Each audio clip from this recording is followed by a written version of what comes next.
Oh my goodness, a DIY hummingbird feeder made out of ice cream. No, not ice cream, the ice cream container. I had to risk everything to eat poorly and eat a bunch of ice cream just to make my hummingbirds happy. But it's worth it. Let me tell you, it was worth sacrificing myself for that. Maybe I'll make a whole bunch more.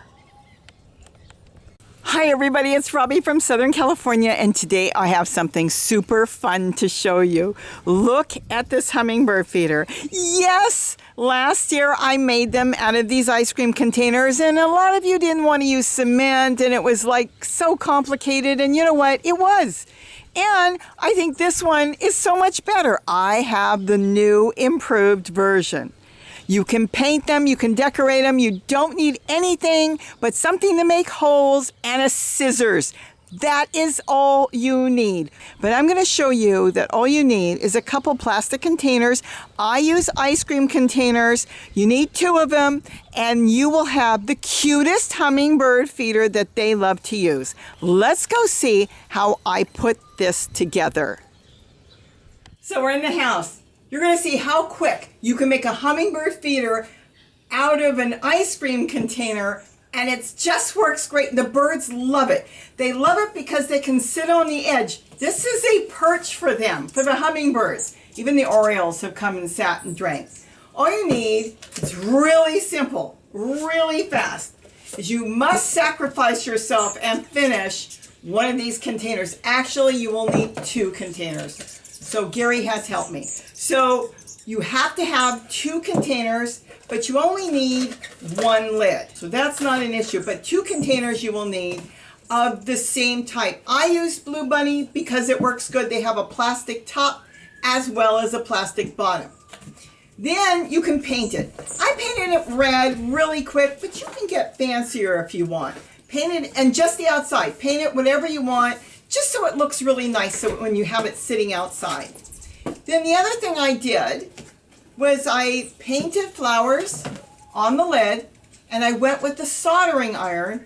After I did the flowers and it was dry, I went all the way around. If you want, you can make a black dot in the middle of your yellow flowers so you'll know exactly where to take your soldering iron, and then you can go ahead and make your holes.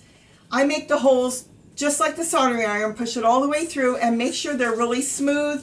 If they're not smooth, take anything, a knitting needle or something, and then just make sure it's nice and smooth. Usually the soldering iron works great. You can use a hot knitting needle over a flame, cigarette lighter, or over your cooktop, but I've found the soldering iron is my favorite tool now for crafts, and it works great for flower pots and everything. Then what you're going to do is, once you've got your lid painted and everything, you're going to need to take one of these, and you only want it, you're going to make a tray, and it's only going to be 3/4 of an inch. Don't go more than an inch. And what you're going to do is you're going to cut it. So you can cut it, there's an opening here on this one, and I go down where the opening is, and then just cut it down, and then you just cut it all the way around. You can go 1/2 inch, whatever you want. Remember, this is going to be your tray for your hummingbird food. And if it's not perfect when you're done, go back and clean it up a little bit. But the main thing is go all the way around. You're going to make your tray. Okay, now we've got our tray. And like I said, clean it up afterwards. No big deal. They're only going to be drinking out of the center, but you want to make sure that you've got enough. And it's not that deep, but it's, this is what you need. Make sure you wash all these really, really good. So now you've got a tray. Now this is the fun part when it comes to your ice cream container. Let's use this one right now. You take your container, and what you're going to do is you're going to cut off, you've got this one that you've cut, you're going to cut off the top part where the lid snaps on. You don't need that. Cut that off. This is so fun, and it works so good. This we don't need. Now we're going to make sure it fits, and if it doesn't fit, I didn't cut enough off, cut a little bit more off. So what you're going to do is you're going to slip it inside the ice cream container. That's why you need two. But you need one for the lid and one to hold your hummingbird nectar that you're going to make. 1 cup of sugar to 4 cups of water, or 1/4 of a cup of sugar to 1 cup of water. I use a whole lot more. We have thousands of hummingbirds here. And in the winter, we even have more. So now what you're going to do is you're going to put in, this is going to be spring loaded. So when you put it in, when you set the tray, it's going to seem a little high. But when you put the lid on, actually I can put this lid on. When you put the lid on, it's going to push it down. Look at that. It's solid. Now if you think it's not sitting good, you can secure it a little bit with a plastic bag. You can put a plastic bag or bubble wrap, whatever you want, inside, and it will act like a spring and it will hold your tray. Whatever works for you. Another thing you can do if you don't want to cut it, this is another option. You can use toilet paper or paper towel rolls, and you can cut, I have in here 5, and this holds the tray as well.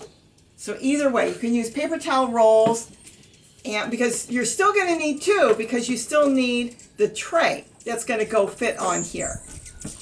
The other thing when you make the holes, let me show you this real quick too, is you're going to want to make sure the holes fit where the tray is. So this way when they dip their little beak in, their long beak, they're going to make sure that they get to the nectar. So you pull the holes in just a little bit, and this way they get to the nectar. And that's all you need to know. So like I said, you can put in a little bit of bubble wrap on this. Some of them I don't. This works as a spring, and this is what I really like to do. I like to open it up and put a little tape on it. Any tape, masking tape, duct tape, whatever you want. And when I put it in here and it's taped, it's up high. You don't need a plastic bag, but you can if you want. And spring loaded. See, you can see it here. See how it spring loads? So when you fill it up, the only thing you may need is something on both sides. I fill it up very slowly so it doesn't go anywhere. I fill it up in the middle. And then once you close it, it's solid. If you want a little more weight to it and it's windy in your area, you could throw a rock in there, something really big and heavy, just to keep it in one spot. But that is it. That is all there is to it. You're just going to cut that rim off. You're going to use the rim, this whole thing left, this part of the container, the other ice cream container, as a spring load to hold your tray, and it works so great. Here's another one. See how I've got it? And it sits there and it's spring loaded. And then when you put the top on, it pushes it down. But that's all there is to it. The hummingbirds love these. They're all over and they absolutely love them. I've even put them on my windowsill and they're using it now on my windowsill. I stuck one on there the other day while I was working. So I hope I've given you an idea on how to make a hummingbird feeder out of ice cream containers. Don't throw these away. Recycle them. Your hummingbirds will love you for them. And they all sit around and they all look like they're having a party out on my deck or wherever I sit these. Have a great day. And don't forget, eat your ice cream and share the container with the hummingbirds. Have a great day and don't forget to eat what you grow. Bye-bye. I think they need about 100 of these around. Better order some more ice cream.